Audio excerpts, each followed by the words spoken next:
So I'll leave you guys with this story, and this is one of my favorite stories because, again, this whole thing called life is about perspective. How you view something will dictate how you do something, right? So the story's about two older guys, and all of you guys are young, so I'm pretty sure none of you guys are in a nursing home, but the way a nursing home is set up is like a hospital, right? It's like you walk in the door, there's one bed, then there's like a sheet, and then there's another bed, and then there's usually a window.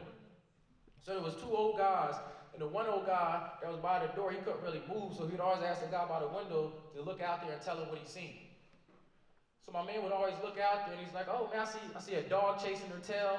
I see kids out there playing the piano. I see somebody proposing to their fiance. Like, he always paints a beautiful picture, right? And one day my man by the window ended up dying.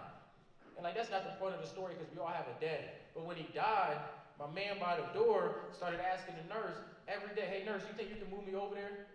Like, nurse, I want to see out the window. I want to see what my friend was seeing. Do you think you can move me over there? And after about a week of asking, the nurse finally obliged him, and she was like, you know what, I'm going to move you. And she moved my man over by the window. And as soon as he got over there, he ripped the curtain open, and all he sees is a brick wall outside. And he's like, hold on, nurse, before you leave, can you call somebody to come knock that brick wall down so I can see all the stuff that my man was telling me about? And the nurse looked at him and was like, you tripping, huh? Who's supposed to do this wall? I'm a nurse. And my man was serious. He started getting mad, and she said to him, you didn't know.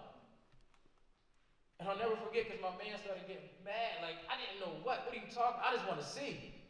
And she's like, you really didn't know? After all the time y'all spent together in this room, all the talking you guys did, you didn't know.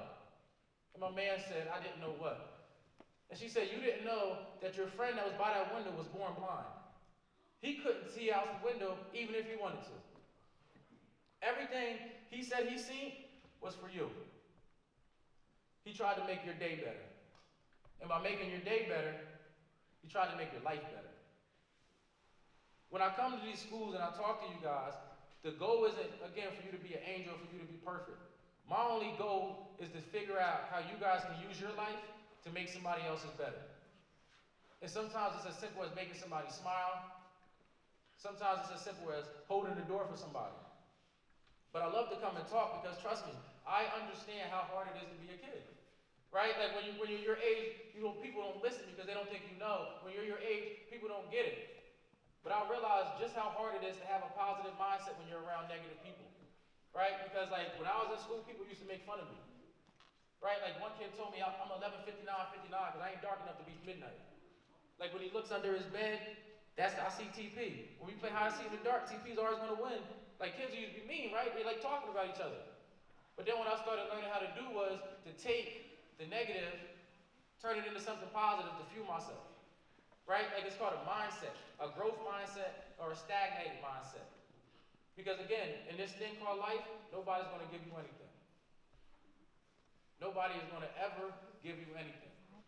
Hey guys, my name is Tavon Parker, and I thank you guys all for your time.